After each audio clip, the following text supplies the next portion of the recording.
जय हिंद दोस्तों। इस वीडियो में हम जून महीने के इम्पॉर्टेंट करंट अफेयर्स डिस्कस करेंगे। तो स्टार्ट करते हैं अपने पहले टॉपिक से, पटना कलाम पेंटिंग। पहले बात करते हैं कि ये जो है न्यूज़ में क्यों है। क्योंकि देखिए, एक हफ्ते का जो है एक पटना कलाम चित्र स्टाइल का जो एक ट्रेनिंग प्रोग्राम रखा गया था पटना में। ठीक है, तो 26 मई को जो है इसका इनाग्रेशन किया गया था और एक हफ्ते का ये प्रोग्राम था। और इस प्रोग्राम में जो है पटना कलाम जो पेंटिंग है उस पे चर्चा की गई थी, उस पे जो है डिस्कशंस किए गए थे। और इस इवेंट को ऑर्गेनाइज़ किया था Indian national trust for art and cultural heritage. ठीक है, तो इंटेक के द्वारा जो है ये जो प्रोग्राम है उसको ऑर्गेनाइज़ किया गया था और साथ ही साथ Patna chapter and your heritage का भी इसमें योगदान रहा। और इसमें जो है कंप्लीट नॉलेज और डिस्कशन हुआ, पटना कलाम पेंटिंग का कैसे राइज़ हुआ, कैसे फॉल हुआ और कैसे मुग़ल एम्परर जहांगीर के टाइम से जो है ये पेंटिंग जो है वो ट्रैवल करती आई है आज तक। तो इन्हीं सब बातों पे जो है चर्चा की गई इस प्रोग्राम में। और बाद में क्या हुआ कि जो प्रेम सरन जी थे यहाँ पे जो इस प्रोग्राम को हेड कर रहे थे, तो उन्होंने जो ट्रेनीज़ आए हुए थे उनको कॉन्ग्रेचुलेट किया, बधाई दिया और ये कहा कि आगे बढ़ कर के और इस पेंटिंग को एक्सटिंक्ट होने से बचाया जाए। ठीक है, तो इसको जो है प्रमोट करने की बात जो है इनके द्वारा कही गई। नेक्स्ट टॉपिक है हमारा aquatic life health laboratory and feed laboratory to be setup in Bihar. Bihar में जो है एक्वेटिक लाइफ हेल्थ लेबॉर्ट्री और फीड लेबॉर्ट्री जो है वो सेटअप किया जाएगा। तो बात करें कि बिहार में ये क्यों खोला जा रहा है, तो यहाँ पे जो है टेस्टिंग की जाएगी और ट्रीटमेंट किया जाएगा जो एक्वेटिक ऑर्गेनिजम्स होते हैं, यानी ऐसे ऑर्गेनिजम्स जो पानी में रहते हैं उनकी टेस्टिंग की जाएगी और उनको अगर कोई प्रॉब्लम होगी तो उनको ट्रीटमेंट भी दिया जाएगा। तो इस चीज़ के लिए जो है बिहार में ये एक्वेटिक लाइफ हेल्थ लेबॉर्ट्री जो है ओपन की जा रही है। और इसको जो है इस्टेब्लिश किया जाएगा फिशरीज़ कॉलेज मुजफ्फरपुर में। ठीक है, फिशरीज़ कॉलेज मुजफ्फरपुर में जो है इसको इस्टेब्लिश किया जाएगा और साथ ही साथ fisheries research centre of animal fishery resource department में भी जो है इसको सेटअप किया जाएगा। तो याद रखिएगा, एक्वेटिक लाइफ हेल्थ लेबॉर्ट्री है और फीड लेबॉर्ट्री है। ठीक है, तो ये कहाँ पर सेटअप किया जा रहा है? मुजफ्फरपुर में। और इसमें जो है इसको सेटअप करने के लिए करीब 9 करोड़ रुपए जो है खर्चा किए जाएंगे। ठीक है, 9 करोड़ रुपए जो है इसके लिए खर्चा होगा। और इसके साथ ही एक फीड लेबॉर्ट्री भी हो जाएगी। फीड यानी कि जो मछलियाँ होंगी उनको खिलाने के लिए भी एक लेबॉर्ट्री जो है सेटअप किया जाएगा। और ये लेबॉर्ट्री क्या करेगी कि जो फ़िश होगी, जो फ़िश को जो भी चीज़ खिलाई जा रही है उसकी टेस्टिंग करेगी कि उसकी क्वालिटी कैसी है। नेक्स्ट न्यूज़ है हमारी बिहार पावर डिस्ट्रीब्यूशन कंपनी।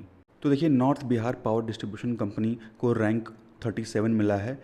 वहीं जो साउथ बिहार की पावर डिस्ट्रीब्यूशन कंपनी है उसको 38th पोजीशन मिला है in the rating of 55 power companies in the country. Total countries में जो 55 पावर कंपनीज़ हैं उसमें से जो बिहार की north Bihar power distribution company है उसको 37th रैंक दिया गया है और जो साउथ बिहार की जो डिस्ट्रीब्यूशन कंपनी है उसको 38 पोजीशन जो है वो दिया गया है। वहीं अगर बात करें तो लास्ट साल जो है, पिछले साल नॉर्थ बिहार की जो ये कंपनी थी इसका 45 पोजीशन था और साउथ बिहार की कंपनी का 47 पोजीशन था। ठीक है, तो यानी पोजीशन में हमको जो है इम्प्रूवमेंट देखने को मिला है। तो लास्ट ईयर जो है इनका ग्रेड सी था और इस साल जो है दोनों कंपनीज का C- ग्रेड है। नेक्स्ट टॉपिक है हमारा एक्सपेंडिचर इन हायर एजुकेशन। तो देखिए, बिहार ने जो है एक्सपेंडिचर ऑन हायर एजुकेशन जो लिस्ट है इसमें बिहार जो है टॉप किया है। सेंट्रल गवर्नमेंट के ऑडिट रिपोर्ट के अकॉर्डिंग जो है बिहार ने लगभग 2.17% जो है अपने GSDP का वो हायर एजुकेशन पे खर्च किया है। ठीक है, कितना? 2.17%। और बड़े बड़े स्टेट्स जैसे आंध्र प्रदेश, मध्य प्रदेश, राजस्थान, तमिलनाडु, उत्तर प्रदेश, ये जो हैं ये सभी हायर एजुकेशन के मामले में बिहार से पीछे, यानी हायर एजुकेशन पे कौन सा स्टेट कितना खर्चा कर रहा है उस खर्च के मामले में जो है ये बाकी सारे बड़े स्टेट्स बिहार से पीछे थे। तो इस लिस्ट को टॉप किसने किया है? तो बिहार ने किया है। बिहार अपने GSDP का कितना जो है हायर एजुकेशन पे खर्च करता है? तो 2.17% जो है टोटल खर्च करता है बिहार। नेक्स्ट टॉपिक है अलामाई हलीना। तो देखिए, न्यूज़ में इसलिए है कि जो फॉर्मर एम्बेसडर हैं अलामाई हलीना, इनको जो है नया प्राइम मिनिस्टर जो है नियुक्त किया गया है रिपब्लिक ऑफ चैद का। ठीक है, रिपब्लिक ऑफ चैद का जो है इनको नया प्राइम मिनिस्टर नियुक्त किया गया है। और इन्होंने किसको रिप्लेस किया? तो इन्होंने रिप्लेस किया है मसरा को। और मसरा जो थे वो 22 मई 2024 को अपने पोस्ट से रिजाइन कर दिए थे। और जो मसरा हैं इनकी नियुक्ति जो है जनवरी 2024 को हुई थी और बाद में इन्होंने 22 मई 2024 को रिज़ाइन कर दिया। तो इन्हीं के स्थान पे जो है अलामाई हलीना ने जो है as a new prime minister join किया ऑफ रिपब्लिक ऑफ चद। और साथ ही साथ जो अलामाई हलीना हैं ये चाइना में जो है एम्बेसडर भी रह चुके हैं चद के। ठीक है, तो चाइना में ये एम्बेसडर भी रह चुके हैं। नेक्स्ट हम बात करेंगे एम एस धोनी के बारे में। तो एम एस धोनी देखिए, तो इनको अपॉइंट किया गया है सिट्रोएन का ब्रांड एम्बेसडर। तो ये एक कार कंपनी है और इनको जो है इस कार कंपनी का जो है ब्रांड एम्बेसडर अपॉइंट किया गया है। और सिट्रोएन जो है वो एक फ्रेंच ऑटोमेकर कंपनी है, ठीक है। तो एम एस धोनी जो हैं वो इसके नए ब्रांड एम्बेसडर हैं। नेक्स्ट हम बात करेंगे प्रदीप कुमार त्रिपाठी के बारे में। तो देखिए, प्रदीप कुमार त्रिपाठी को जो है लोकपाल सेक्रेटरी नियुक्त किया गया है। याद रखिएगा, प्रदीप कुमार को लोकपाल सेक्रेटरी नियुक्त किया गया है और ये अपॉइंटमेंट इनको 2 साल के लिए दी गई है। 2 साल के लिए जो है ये लोकपाल सेक्रेटरी बने हैं। 30 जून 2024 से इन्होंने अपना कार्यकाल जो है वो स्टार्ट किया है। वहीं राकेश रंजन जो हैं इनको अपॉइंट किया गया है एसएससी का चेयरमैन, यानी स्टाफ सिलेक्शन कमीशन का जो चेयरमैन है वो कौन है, वो हैं राकेश रंजन। तो राकेश रंजन जो है वो चेयरमैन बनाए गए हैं स्टाफ सिलेक्शन कमीशन के। नेक्स्ट हम बात करेंगे दुधवा टाइगर रिजर्व के बारे में। तो देखिए, एक ऑटर की जो है नई स्पीसीज़ आइडेंटिफाई की गई है दुधवा टाइगर रिजर्व में। दुधवा टाइगर रिजर्व जो है वो यूपी में पड़ता है, उत्तर प्रदेश में। और यहाँ पे एक ऑटर की जो है नई स्पीसीज़ आप इस इमेज में देख सकते हैं। यहाँ पे जो है ये नई स्पीसीज जो है आइडेंटिफाई की गई है ऑटर की।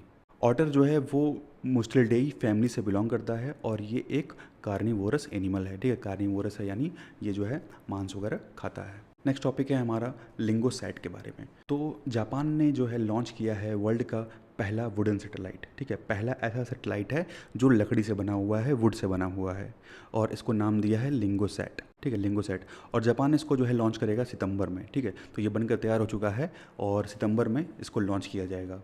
और लिंगोसैट जो है ये एक वुडन सैटेलाइट है और इसको क्राफ्ट किया गया है, बनाया गया है किससे, तो मंगोलिया के वुड से, मंगोलियन लकड़ी से जो है इसका निर्माण किया गया है। और ताकि जैसे कि जब सैटेलाइट लॉन्च किया जाता है बाद में जो उसके रेजिड्यूज़ होते हैं वो ज़मीन पे नीचे गिर आते हैं, तो ये जो वुड होगा वो क्या होगा, बाद में जल जाएगा या बाद में ख़त्म हो जाएगा। तो ये जो है जो हमारा ब्रह्मांड है उसमें कचरा नहीं फैलाएगा, ठीक है। हमारे यूनिवर्स में ये कचरा नहीं फैलाएगा, तो इसीलिए जो है ये वुड का जो है ये सैटेलाइट जो है बनाया गया है। तो स्पेस डेब्रीज जो होती हैं उनको कम करने के लिए ये बनाया गया है ताकि ये बाद में चल के जो है पूरी तरीके से जल के ख़त्म हो जाए और कोई भी कचरा है वो ना फैले एटमॉस्फेयर में। उसके बाद नेक्स्ट टॉपिक है ASMPA मिसाइल। तो देखिए, फ्रांस ने जो है सक्सेसफुल टेस्टिंग कर ली है ASMPA मिसाइल की। ASMPA जो है ये है air sol medium range missile, ठीक है, air sol medium range missile. ये एक सुपरसोनिक क्रूज़ मिसाइल है, ठीक है। और इसकी कैपेबिलिटी ये है कि ये बहुत आराम से जो न्यूक्लियर पेलोड होता है वो ये कैरी कर सकती है, ठीक है। न्यूक्लियर हथियार जो है वो ये कैरी कर सकती है। और एक ये मीडियम रेंज की एयर टू सरफेस जो है ये मिसाइल है और इसकी जो टेस्टिंग है फ्रांस ने सक्सेसफुली कर ली है। और ASMPA जो है ये अपग्रेडेड वर्जन है किसका, ASMP का, ठीक है। ASMP का ये अपग्रेडेड वर्जन है जो इसके पहले फ्रांस ने बनाया था, तो उसी को अपग्रेड करके जो है फिर से फ्रांस ने ये बनाया है air sol medium range missile. Next हम बात करते हैं Ministry of Women and Child Development officially dissolve Food and Nutrition Board. तो देखिए, Ministry of Women and Child Development ने क्या किया है, जो फूड एंड न्यूट्रिशन बोर्ड था उसको डिसॉल्व कर दिया है। और ये जो फूड एंड न्यूट्रिशन बोर्ड था ये एक तरह से सपोर्ट विंग था किसका, जो ministry of Women and Child development है उसका सपोर्ट विंग था और इसका हेडक्वार्टर जो है वो दिल्ली में था। तो अब इसको जो है डिसॉल्व कर दिया गया है। और जो फूड एंड न्यूट्रिशन बोर्ड है इसको इस्टेब्लिश किया गया था under the ministry of agriculture and farmer welfare. तो under the ministry of agriculture and farmer welfare जो है इसकी स्थापना की गई और बाद में जो है इसको 1993 में जो है वो ट्रांसफ़र कर दिया गया था किसको, ministry of Women and Child development है उसमें इसको मर्ज कर दिया गया था एक तरह से। लेकिन अब क्या किया गया है कि ministry of Women and Child development के द्वारा जो है जो FNB है उसको डिसॉल्व कर दिया गया है। नेक्स्ट टॉपिक है हमारा 33% रिजर्वेशन जो है महिलाओं को दिया गया है गवर्नमेंट कॉन्ट्रैक्ट जॉब्स में। तो कर्नाटका सरकार ने जो है 33% रिजर्वेशन जो है महिलाओं को दिया है जो आउटसोर्स गवर्नमेंट जॉब्स होते हैं उसमें। और इसमें कंडीशन ये रखी गई है कि ऐसे ही जॉब में 33% रिजर्वेशन दिया जाएगा जहाँ पे वो जॉब जो है अगर 45 दिन से ज़्यादा है, ठीक है, अगर 45 दिन से ज़्यादा है और उसमें कम से कम जो है 20 से अधिक एम्प्लॉय होनी चाहिए। तो ऐसे जो भी जॉब्स होंगी कर्नाटका में उसमें जो है 33% रिजर्वेशन महिलाओं को मिलेगा अब से।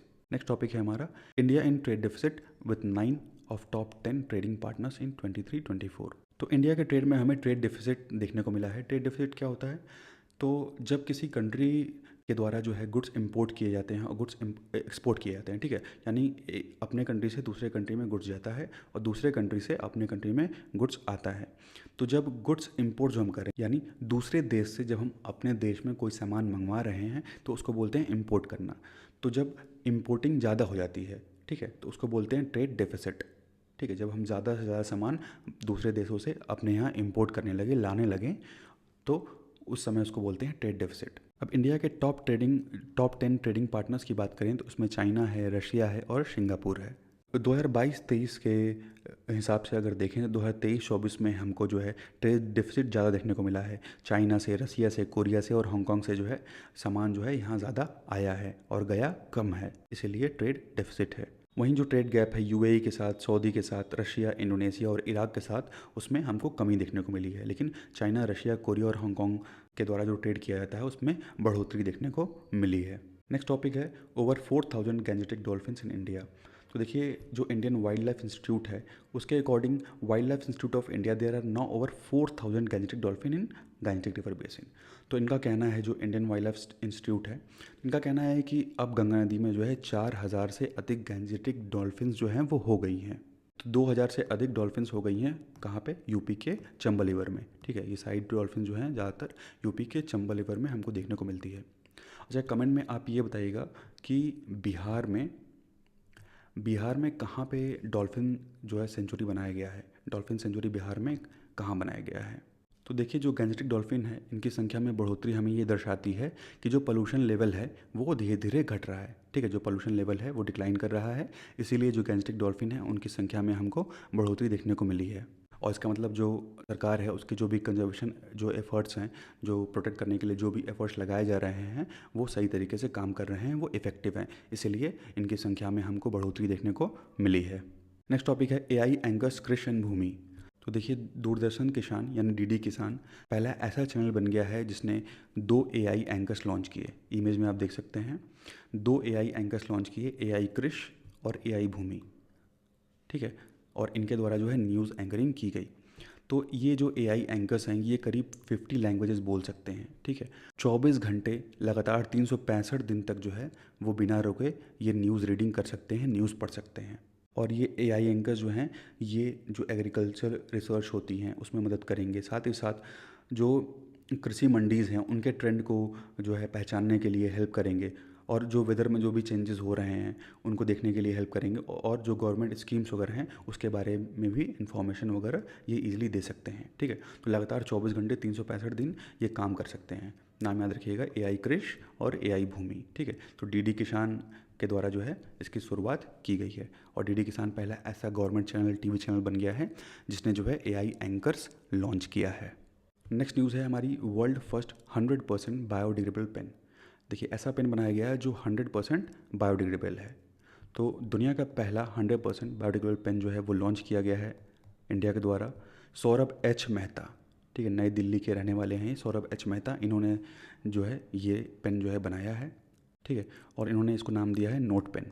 तो इस पेन में जो है इसकी जो रिफ़िल है वो रिसाइकल्ड पेपर की बनी हुई है, और उसके अंदर नॉन टॉक्सिक इंक है वो यूज़ किया गया है। और ये पेन जो है मेटल, पेपर और बैम्बू की बनी हुई आती है, ठीक है। तो मेटल की बनी हुई है, पेपर की और बैम्बू की बनी हुई आती है, और इसमें जो रिफ़िल यूज़ किया गया है वो रिसाइकिल पेपर का बना हुआ है।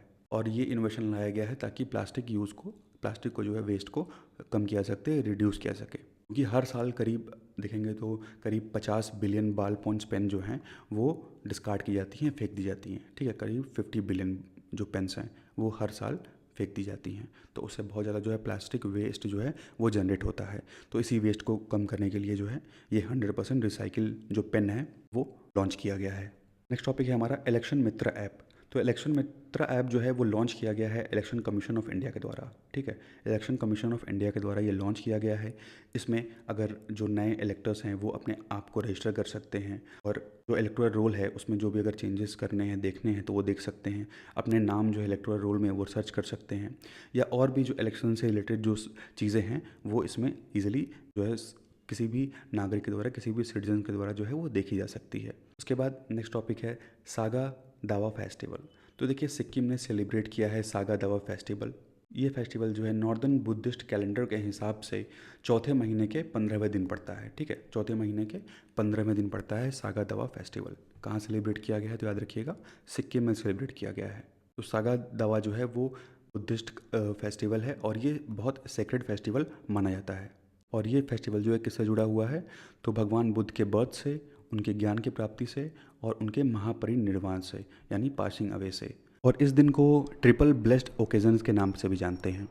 ठीक है, ट्रिपल ब्लेस्ड ओकेजन के नाम से भी जानते हैं और इसको सागा दावा फेस्टिवल भी बोलते हैं। बात करें सिक्किम का कैपिटल, तो सिक्किम कैपिटल जो है वो गैंगटोक है और चीफ मिनिस्टर प्रेम सिंह तमंग जी हैं यहाँ के, और गवर्नर जो हैं वो लक्ष्मण प्रसाद आचार्य जी हैं। नेक्स्ट टॉपिक है हमारा स्टेट सॉन्ग ऑफ तेलंगाना। तो जय जय जय तेलंगाना जो है वो अप्रूव किया गया है तेलंगाना का स्टेट सॉन्ग।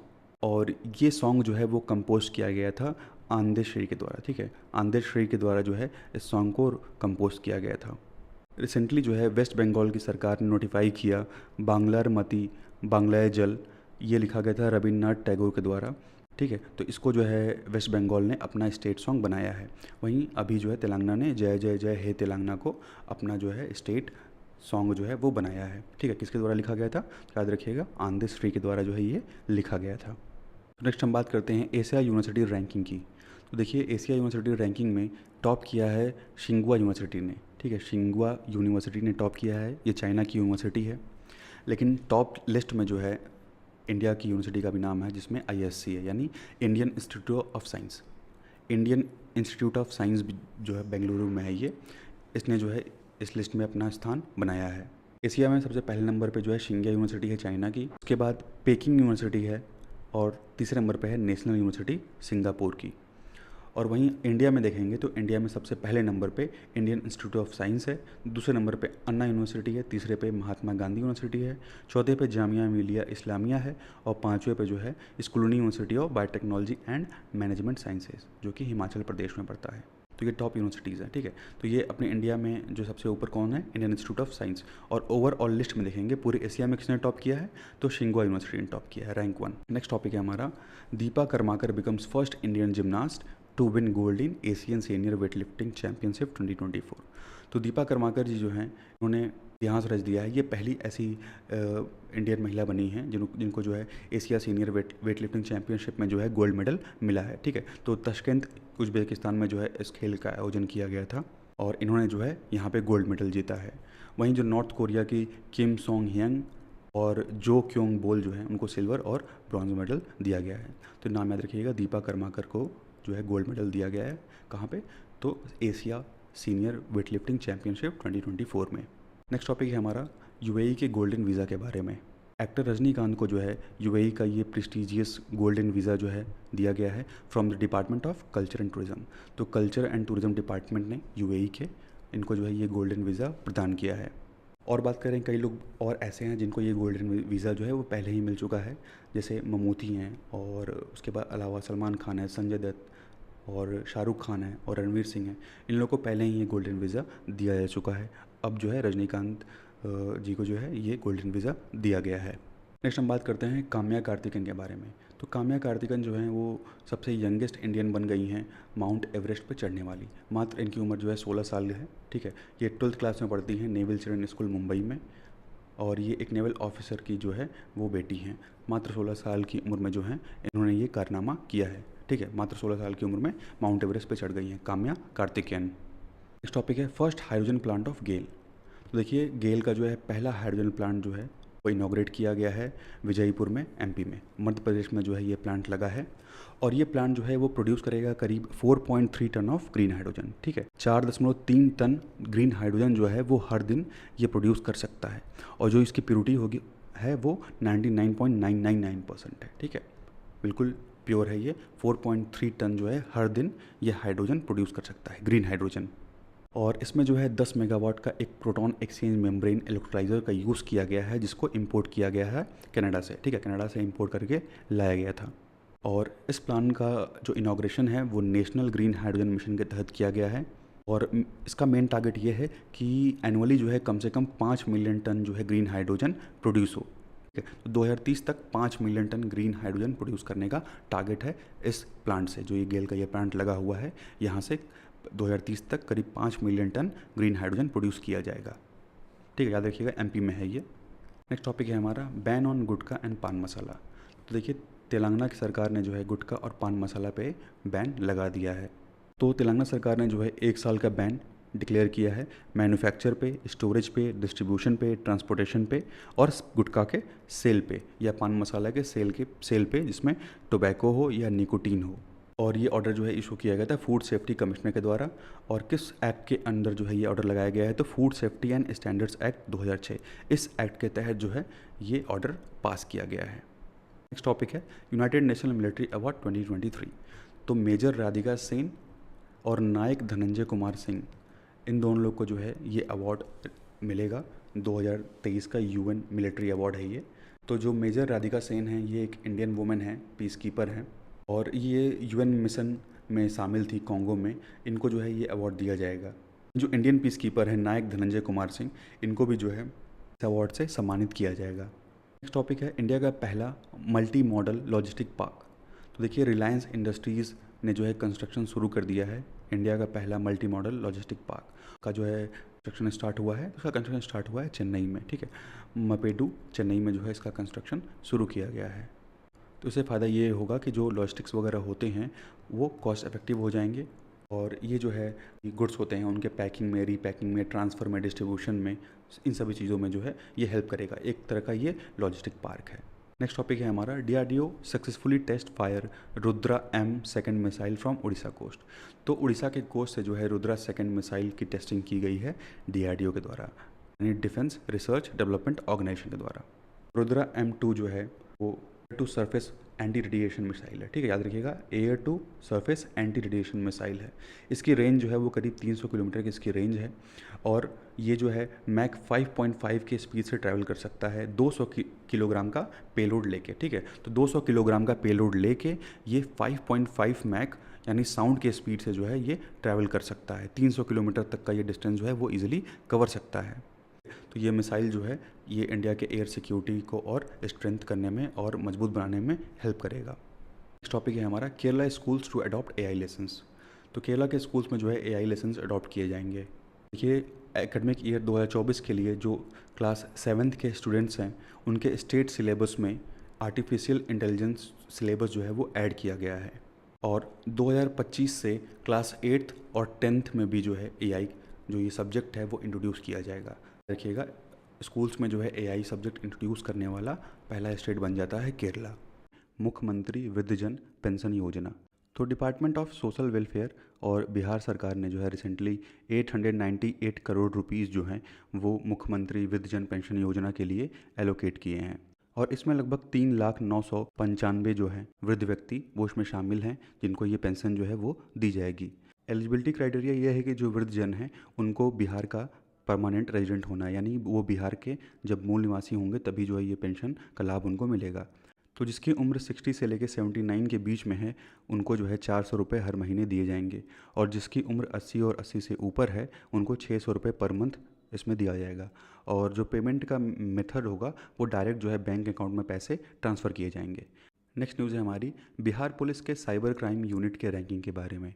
तो देखिए बिहार में जितने भी साइबर पुलिस स्टेशंस हैं उन सभी को जो है इवेलुएट किया गया है और केसेस सॉल्व करने के हिसाब से जो है उनको एक साइबर क्राइम जो है रैंकिंग प्रोवाइड की गई है। ठीक है, जो जितनी जल्दी केसेस सॉल्व करता है उसी हिसाब से जो है रैंकिंग प्रोवाइड की गई है और ये रैंकिंग जो है कई आधार पे की गई है, जैसे कितने साइबर क्राइम जो है रिकॉर्ड किए गए हैं और उसके आधार पे कितने अरेस्ट, कितने लोगों को जो है गिरफ्तार किया गया है और अभी तक जितने भी विक्टिम्स हैं जिनके साथ साइबर फ्रॉड हुआ है उनमें से कितने लोग को रिफ़ंड मिला है।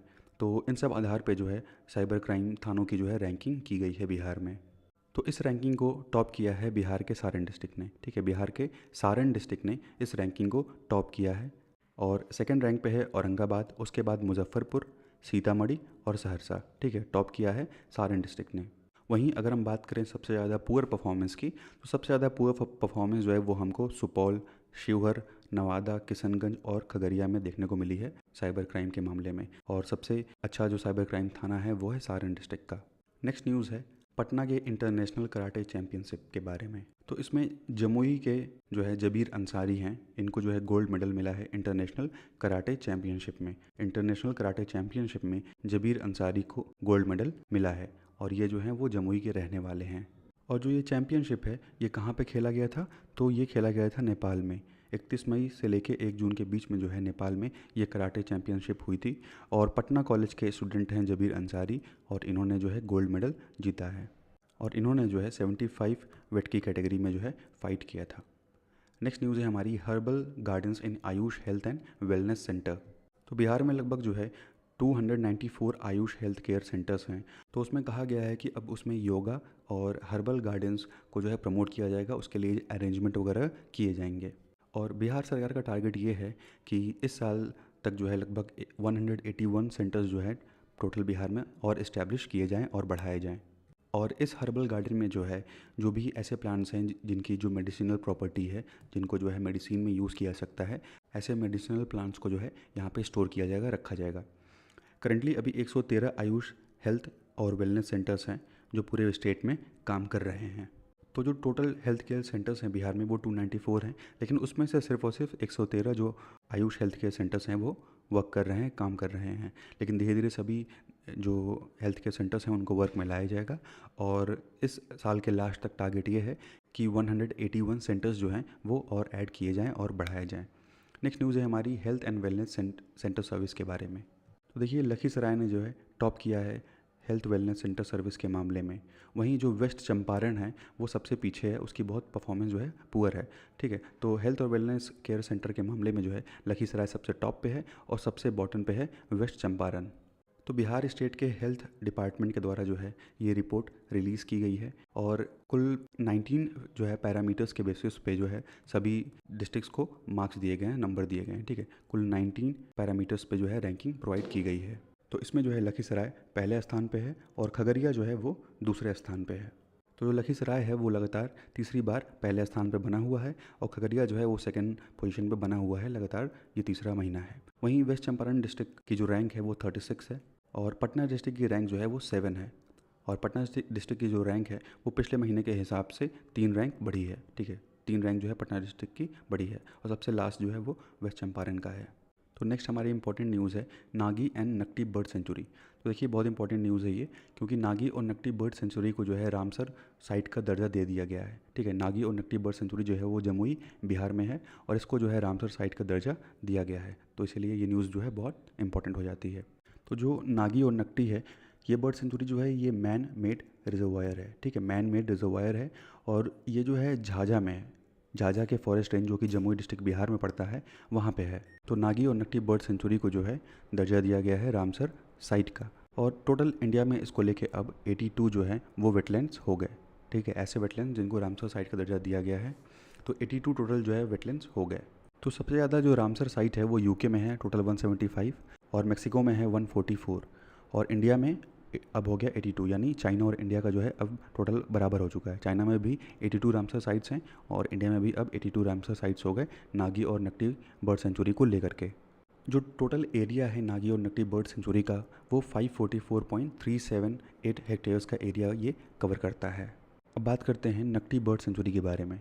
तो नकटी बर्ड सेंचुरी जो है वो नकटी डैम की वजह से ज़्यादा डेवलप हुई और करीब यहाँ से 150 से ज़्यादा स्पीसीज़ जो हैं बर्ड्स की, मैमल्स की, एक्वेटिक प्लांट्स, रेप्टाइल और एम्फीबियंस की जो है स्पीसीज़ यहाँ पे हमें देखने को मिलती है। वहीं 1984 में जो ये वेटलैंड है उसको बर्ड सेंचुरी का दर्जा दिया गया था। ठीक है, 1984 में ये जो नकटी बर्ड सेंचुरी है इसको बर्ड सेंचुरी का दर्जा दिया गया था।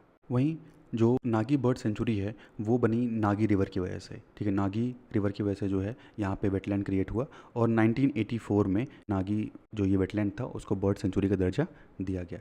नेक्स्ट न्यूज़ है हमारी यूपीआई ने जो है सारे रिकॉर्ड तोड़ दिए हैं। लगभग 14.04 बिलियन ट्रांजैक्शन हुए हैं मई 2024 में। ठीक है, मई 2024 में 14.04 बिलियन ट्रांजैक्शंस हुए हैं यूपीआई के थ्रू। वहीं अप्रैल में करीब 13.30 बिलियन ट्रांजैक्शन हुए थे। तो जो ईयर ऑन ईयर ग्रोथ है यूपीआई की वो लगभग 49% से हमको देखने को मिल रही है। और जो टोटल ट्रांजैक्शन वैल्यू है वो 20.45 लाख करोड़ रुपीज़ है, यानी इतने जो है ट्रांजैक्शंस, इतने रुपए के ट्रांजैक्शंस यूपीआई के थ्रू हुए हैं।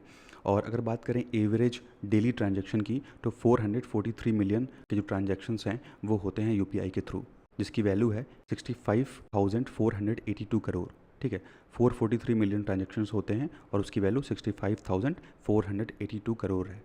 और यूपीआई पेमेंट्स जो हैं वो इंडिया के साथ साथ और कई कंट्रीज़ में भी एक्सेप्ट किए जाते हैं, जैसे Sri Lanka, UAE, France, Singapore, Mauritius, Nepal और भूटान। यहाँ पे भी जो है यूपीआई काम करता है। नेक्स्ट हमारी न्यूज़ है, वर्ल्ड की जो है पहली कैंसर वैक्सीन जो है वो डिस्कवर कर ली गई है। तो इलियॉट फेकेवे हैं, जिनकी उम्र 55 साल है, इनको जो है इंटेस्टाइनल कैंसर से डायग्नोस किया गया था। ये पहले रिसिपिएंट बन जाते हैं इस वैक्सीन को लेने वाले। ठीक है, इस वैक्सीन को लेने वाले ये पहले रिसिपिएंट जो हैं वो बन जाते हैं। तो इन्हीं के कैंसर सेल्स को लेकर के जो है ये वैक्सीन तैयार की गई है, और ये वैक्सीन जो है वो बॉडी के अंदर जाके कैंसर सेल्स को जो है डिस्ट्रॉय कर देती है, ख़त्म कर देती है। और ये वैक्सीन बेस्ड है mRNA टेक्नोलॉजी पे। mRNA यानी जो मैसेंजर RNA होता है उस पर ये जो है ये वैक्सीन वो बेस्ड है। और बात करेंगे इस वैक्सीन को डेवलप किसने किया है, तो बायोनटेक और जीनटेक, बायोनटेक और जीनटेक के द्वारा जो है इस वैक्सीन को डेवलप किया गया है। और ये कैंसर की वैक्सीन जो है कई डिफरेंट टाइप्स ऑफ कैंसर को जो है टारगेट करती है, जिसमें आपका लंग कैंसर शामिल है और पैंक्रियाटिक कैंसर हो गया, और जो इंटेस्टाइन के कैंसर होते हैं उसमें भी जो है ये वैक्सीन काम कर सकती है। नेक्स्ट हम बात करते हैं COP29 मीटिंग के बारे में। तो नवंबर के महीने में ये मीटिंग जो है होने वाली है। तो मेनली ये जो मीटिंग है वो फोकस करेगी जो क्लाइमेट इश्यूज़ हैं उसको रिजॉल्व करने के लिए, उसको सॉल्व करने के लिए। तो कॉप मीटिंग जो है यानी कॉप यानी कॉन्फ्रेंस ऑफ पार्टीज़, तो कॉप जो ये मीटिंग है ये कहाँ पे किया जाएगा, तो ये बाकू अजरबैजान में जो है इस मीटिंग को कंडक्ट किया जाएगा 11 से 22 नवंबर 2024 के बीच में। वहीं अगर हम पिछले साल की बात करें 2023 की, तो United nation climate change conference, या जिसको हम कॉन्फ्रेंस ऑफ पार्टीज़ भी बोलते हैं, UNFCC, तो इसकी जो COP28 की मीटिंग हुई थी वो 30 नवंबर और 13 नवंबर के बीच में हुई थी। कहाँ पे, तो दुबई UAE में। ठीक है, एक्सपो सिटी दुबई UAE में जो है वो COP28 की मीटिंग हुई थी। तो जो कॉप है वो सुप्रीम डिसीजन मेकिंग बॉडी है कन्वेंशन का। वहीं सारे जो स्टेट्स के जो पार्टीज़ वगैरह आते हैं वो सभी जो है यहाँ पे अपना अपना रिप्रेजेंटेशन, सारी कंट्रीज़ जो अपना अपना रिप्रेजेंटेशन जो है यहाँ पे करती हैं। और ये जो मीटिंग है वो हर साल कंडक्ट की जाती है। और जो पहली कॉप मीटिंग है वो कहाँ पे हुई थी, तो बर्लिन जर्मनी में हुई थी। मार्च 1995 में जो है पहली कॉप मीटिंग हुई थी बर्लिन जर्मनी में। और जो इन्वायरमेंट चेंजेस होते हैं उन इन्वायरमेंट चेंजेस से फाइट करने के लिए जो है ये हर साल ये मीटिंग रखी जाती है। नेक्स्ट हमारी इंपॉर्टेंट न्यूज़ है, mount Abu volcano erupt. Mount Abu volcano जो है वो इरप्ट कर गया। तो 6 जून 2024 को जो है इंडोनेशिया में ये माउंट अबू वोल्केनो जो है वो प्रेजेंट है। ये फिर से जो है इरोड किया, फिर से जो है इरप्ट किया। तो ये वोल्केनो जो है वो इंडोनेशिया के हल्महेरा आइलैंड में प्रेजेंट है। ठीक है, इंडोनेशिया के हल्महेरा आइलैंड में जो है ये वोल्केनो प्रेजेंट है। और ये वोल्केनो जो है वो पैसिफिक रिंग ऑफ फायर में पड़ता है, जहाँ पे 127 एक्टिव वोल्केनो प्रेजेंट हैं। और इंडोनेशिया में ही अकेले टोटल 120 एक्टिव वोल्केनो हैं। ठीक है, इंडोनेशिया में टोटल 120 एक्टिव वोल्केनो प्रेजेंट हैं। नेक्स्ट हमारी इंपॉर्टेंट न्यूज़ है, वुमेन MP इन 18th लोकसभा। तो 2024 में इंडिया ने कुल टोटल 74 महिलाओं को जो है मेंबर ऑफ पार्लियामेंट चुना है। तो अब टोटल 13.63% लोकसभा के स्ट्रेंथ के 13.63% जो है मेंबर जो है अब वो महिलाएं हैं। लेकिन जो प्रपोज्ड रिजर्वेशन था वो 33% का था। ठीक है, 33% का रिजर्वेशन प्रपोज था, लेकिन 13.63% जो है टोटल महिलाएं हैं, यानी 74 महिलाएं मेंबर्स हैं इन द पार्लियामेंट। और 17वीं लोकसभा के इलेक्शन में हमको सबसे ज़्यादा महिलाओं की संख्या देखने को मिली है, यानी टोटल जो महिलाओं की संख्या है जिन्होंने इलेक्शन जो है लड़ा वो है 78 महिलाओं ने जो है इस बार इलेक्शन लड़ा। यानी ये हो गया टोटल स्ट्रेंथ का जो है 14%, टोटल स्ट्रेंथ का 14%। बीजेपी की तरफ से जो है 16% वुमेंस थी, महिलाएं थी। वहीं कांग्रेस की तरफ से 13% जो वुमेन कैंडिडेट हैं वो थी। और सबसे ज़्यादा जो वुमेन MP जो है चुनी गई हैं वो बीजेपी से चुनी गई हैं। टोटल 31 वुमेन MP बीजेपी से चुनी गई हैं। वहीं कांग्रेस से 13 वुमेन MP जो है वो चुनी गई हैं। जो टोटल 74 वुमेन जो हैं MP बनी हैं उसमें से 43 ऐसी महिलाएं हैं जो पहली बार मेंबर ऑफ पार्लियामेंट चुन के आई हैं, पहली बार मेंबर ऑफ पार्लियामेंट बनी हैं। नेक्स्ट हमारी इंपॉर्टेंट न्यूज़ है, इन्वायरमेंटल परफॉर्मेंस इंडेक्स 2024। तो इंडिया जो है 176 रैंक पे है 180 कंट्रीज़ की लिस्ट में। 180 कंट्रीज़ की लिस्ट में इंडिया जो है 176 रैंक पे है in the environmental performance index. और सबसे टॉप पोजीशन हासिल किया है एस्टोनिया ने। ठीक है, एस्टोनिया ने जो है सबसे टॉप पोजीशन इस इंडेक्स में हासिल किया है। तो जो इन्वामेंटल परफॉर्मेंस इंडेक्स है, इसमें क्या होता है कि कंट्रीज़ की जो है जो इन्वामेंटल हेल्थ है उसके बेसिस पे इसमें जो है रैंकिंग प्रोवाइड की जाती है। और सबसे पहले जो है 2002 से इसकी शुरुआत की गई थी और हर 2 साल पे जो है इसको अपडेट किया जाता है। अब बात करते हैं कि इसको रिलीज़ कौन करता है। तो इसको रिलीज़ करते हैं World Economic Forum, the Yale Centre, Environmental Law and Policy and the Columbia University Centre, International Earth Science Information Network. तो ये सभी मिलकर जो है ये रिपोर्ट तैयार करते हैं और रिलीज़ करते हैं। और सभी देशों को टोटल 58 इंडिकेटर्स के बेसिस पे जो है इवेलुएट किया जाता है और रैंकिंग प्रोवाइड की जाती है। नेक्स्ट न्यूज़ है हमारी क्लीन एयर प्रोजेक्ट के बारे में। तो हरियाणा ने जो है 10,000 करोड़ का जो है क्लीन एयर प्रोजेक्ट लॉन्च किया है और ये 10,000 करोड़ जो हैं वो फंड किए हैं वर्ल्ड बैंक ने। ठीक है, वर्ल्ड बैंक के द्वारा जो है हरियाणा को 10,000 करोड़ रुपए दिए गए हैं क्लीन एयर प्रोजेक्ट के लिए। और इस प्रोजेक्ट का जो मेन एम है, गोल है, वो ये है एयर पोल्यूशन से डील करना, एयर पोल्यूशन से लड़ना और उसको कम से कम करना।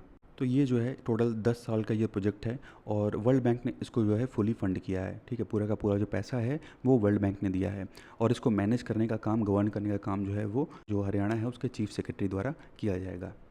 नेक्स्ट हमारी इंपॉर्टेंट न्यूज़ है, Netherland emerges as India's third largest export destination. यानी इंडिया का जो सबसे ज़्यादा एक्सपोर्ट है 2023-24 का, वो सबसे ज़्यादा कहाँ किया गया है, तो नीदरलैंड में किया गया है सबसे ज़्यादा एक्सपोर्ट।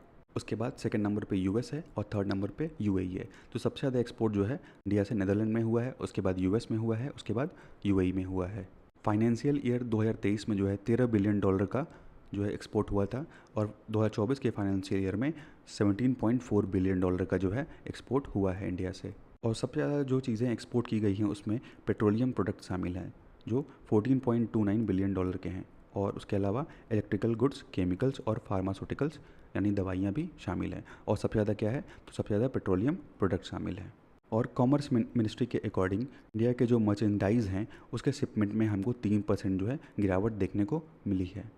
नेक्स्ट हमारी इंपॉर्टेंट न्यूज़ है लार्जेस्ट डिजिटल कैमरा के बारे में। तो नॉर्दर्न चिली के अटाकामा डेजर्ट में जो है ये वर्ल्ड का लार्जेस्ट डिजिटल कैमरा जो है वो इंस्टॉल किया जाएगा।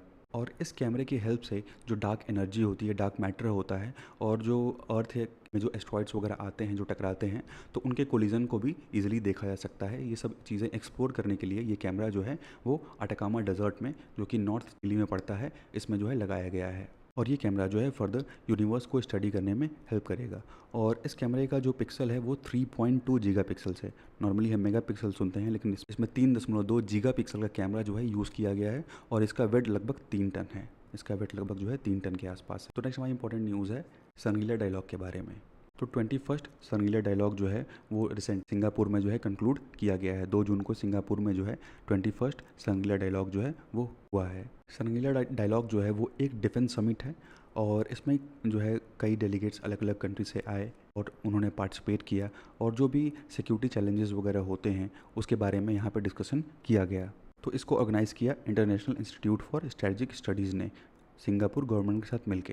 तो सिंगापुर की सरकार और international institute for strategic studies के द्वारा जो है ये संगीला डायलॉग जो है वो ऑर्गेनाइज़ किया गया। नेक्स्ट हमारी इंपॉर्टेंट न्यूज़ है कि इंडिया ने जो हाईएस्ट एफडीआई यानी फॉरेन डायरेक्ट इन्वेस्टमेंट जो है इंडिया ने रिसीव किया सिंगापुर से 2023-24 में। ठीक है, सबसे ज़्यादा जो फॉरेन डायरेक्ट इन्वेस्टमेंट है वो हमको कहाँ से देखने को मिली, सिंगापुर से देखने को मिली और सेकंड नंबर पे मॉरिशस से देखने को मिली। तो इंडिया की तो फॉरेन डायरेक्ट इन्वेस्टमेंट एफडीआई जो है वो बढ़ी है, लेकिन वहीं जो सिंगापुर की एफडीआई है उसमें गिरावट देखने को मिली है। 31.55% की गिरावट हुई है। तो सिंगापुर में टोटल 2023-24 का जो एफडीआई है वो $11.77 बिलियन का है। 2018-19 से ही सिंगापुर जो है वो इंडिया के लिए एक लार्जेस्ट इन्वेस्टमेंट सोर्स रहा है। नेक्स्ट न्यूज़ है हमारी कि जो इंडिया की जो जीडीपी है उसमें हमको 8.2% की ग्रोथ फाइनेंशियल ईयर 2024 में जो है देखने को मिलेगी। तो 1960 और 61 से लेके अभी तक के बीच में ये 9वीं बार है कि इंडिया की जो जीडीपी है वो 8% से ज़्यादा बढ़ रही है। तो जो नेशनल स्टैटिकल ऑर्गेनाइजेशन यानी एनएसओ है उसके अकॉर्डिंग इंडिया की जो जीडीपी है वो 8.2% से बढ़ी थी 2023-24 में और 22-23 में जो है 7% से बढ़ोतरी देखने को मिली थी और अब जो है 8.2% से बढ़ोतरी देखने को मिलेगी। और करीब रुपीज़ में बात करें तो 173 लाख करोड़ रुपीज़ जो है 2023-24 की जो जीडीपी है वो हो गई है। वहीं रिजर्व बैंक ऑफ इंडिया ने एस्टिमेट किया है 7.6% की जो है ग्रोथ इंडियन इकॉनमी में 2023-24 में। नेक्स्ट हम बात करते हैं कि 100 टन जो है गोल्ड वो ब्रिटेन से इंडिया लाया गया है। ठीक है, 100 टन जो है सोना जो है वो ब्रिटेन से इंडिया लाया गया है। और 1991 से लेके अब तक का जो है ये गोल्ड का सबसे बड़ा ट्रांसफ़र है, सबसे लार्जेस्ट ट्रांसफ़र है गोल्ड का 1991 से लेके अब तक। इसके बाद जो हमारे कंट्री का जो गोल्ड रिज़र्व है उसमें 27.46 की बढ़ोतरी हुई है, यानी टोटल अब जो है हमारा गोल्ड रिज़र्व 822 टन का हो गया। हमारा गोल्ड रिज़र्व जो है टोटल 822 टन का हो गया। 27.46 टन की बढ़ोतरी जो है वो देखने को मिली है। और इंडिया में जो है गोल्ड कहाँ पे रखा जाता है, तो आरबीआई के पुराने ऑफिस मुंबई मिंट रोड पे और नागपुर में भी जो है गोल्ड को रिज़र्व करके रखा जाता है। तो recently prime minister Narendra Modi ji ने नालंदा महावीरा को जो है विज़िट किया है और नई जो यूनिवर्सिटी है नालंदा महावीरा उसका उद्घाटन भी किया है। नालंदा महावीरा को 2016 में वर्ल्ड हेरिटेज साइट का दर्जा दिया गया था। ठीक है, 2016 में वर्ल्ड हेरिटेज साइट का दर्जा मिला था नालंदा महावीरा को। और नालंदा महावीरा जो है वो वर्ल्ड की ओल्डेस्ट रेजिडेंशियल यूनिवर्सिटी थी। आज से करीब 1600 साल पहले नालंदा विश्वविद्यालय जो था वो 15वीं शताब्दी से 12वीं शताब्दी के बीच जो है बिहार में फ्लरिश हुआ था। और इस विद्यालय में बहुत दूर दूर से जो छात्र हैं, स्टूडेंट्स हैं, वो पढ़ने के लिए आया करते थे। बहुत ढेर सारे जो फॉरेनर्स वगैरह हैं वो यहाँ पे नालंदा में पढ़ने के लिए आया करते थे। और ये कहा था कि करीब 10,000 से ज़्यादा बच्चे जो है वो नालंदा महावीरा में पढ़ते थे। नालंदा की स्थापना जो है वो गुप्ता एम्परर कुमार गुप्त के द्वारा 5th सेंचुरी में की गई थी। इस महाविद्यालय में छात्रों और टीचर्स दोनों के लिए जो है क्वार्टर्स बने हुए थे, यानी हॉस्टल जो है यहाँ पे स्टूडेंट और टीचर्स के लिए बना हुआ था। और डिफरेंट सब्जेक्ट्स यहाँ पढ़ाए जाते थे, जैसे एस्ट्रोनॉमी, मैथमेटिक्स, मेडिसिन। तो अलग अलग जो है सब्जेक्ट्स यहाँ पे पढ़ाए जाते थे। और ये कहा जाता है कि नालंदा महावीरा की जो लाइब्रेरी थी उसमें मिलियंस ऑफ ओरिजिनल जो मैन्यूस्क्रिप्ट हैं वो रखी हुई थी। और करीब 12th सेंचुरी के एंड आते आते जो है बख्तियार खिलजी के द्वारा इसको डिस्ट्रॉय कर दिया गया था। तो इसके पीछे ये स्टोरी है कि जो बख्तियार खिलजी था वो एक बार बीमार पड़ जाता है और कई जगह इलाज करवाने के बाद भी जो है उसकी बीमारी ठीक नहीं होती है। तो फिर उससे कोई कहता है कि नालंदा विश्वविद्यालय में राहुल शीलभद्र हैं, क्या नाम था उनका, राहुल शीलभद्र। ठीक है, तो उससे इलाज करवाइए तो आप ठीक हो जाएंगे। लेकिन बख्तियार खिलजी कहता है कि मैं किसी गैर मुसलमान से इलाज नहीं करवाऊंगा। लेकिन फिर क्या होता है कि उसकी तबीयत धीरे धीरे और ख़राब होने लगती है। फिर मजबूरी में उसको राहुल शीलभद्र को बुलाना पड़ता है। तो जो राहुल शीलभद्र थे वो नालंदा में पढ़ाते थे। तो बख्तियार खिलजी उनको बुलाता है और उसके बाद बख्तियार खिलजी उनसे कहता है कि मैं आपके द्वारा दी गई कोई भी दवा जो है वो नहीं खाऊंगा। तो राहुल शीलभद्र जो है वो तैयार हो जाते हैं और बख्तियार खिलजी को वो कुरान पढ़ने के लिए देते हैं और कहते हैं कि इस कुरान के कुछ पन्ने आप जो है डेली पढ़िएगा। उसके बाद क्या होता है कि धीरे धीरे बख्तियार खिलजी की तबीयत में सुधार आने लगता है। तो बड़ा सरप्राइज़ होता है। फिर वो बुलाता है राहुल शीलभद्र को, पूछता है कि आपने मुझे कोई दवा नहीं दी, केवल कुरान पढ़ने के लिए बोला, फिर मेरी तबीयत कैसे ठीक हो रही है। तो वो बताते हैं कि मैंने कुरान के पन्नों में जो है दवा लगाई थी। जब आप उसको पढ़ते थे और उसको पलटते थे तो वहाँ से जो दवा है वो आपके जीभ तक, मुंह तक जो है पहुँच जाती थी। तो इस बात के बाद बख्तियार खिलजी सोचता है कि नालंदा विश्वविद्यालय के जो टीचर्स हैं वो कितने ज़्यादा तेज़ हैं। तो इसी जलन में आके जो है वो नालंदा विश्वविद्यालय की जो लाइब्रेरी थी, जो विश्वविद्यालय था, उसको जलवा देता है। और ये कहा जाता है कि कई महीनों तक जो है नालंदा विश्वविद्यालय की लाइब्रेरी जो है वो जलती रही थी। और अभी जो नालंदा विश्वविद्यालय जो नया उद्घाटन किया गया है प्रधानमंत्री मोदी जी द्वारा, वो ऐसा डिज़ाइन किया गया है कि वो पूरा का पूरा जो कैंपस है वो नेट ज़ीरो ग्रीन कैंपस है। और उसमें जो है सोलर प्लांट्स लगाए गए हैं, वाटर ट्रीटमेंट प्लांट्स लगाए गए हैं और रिसाइकलिंग फैसिलिटीज़ वहाँ पे अवेलेबल है।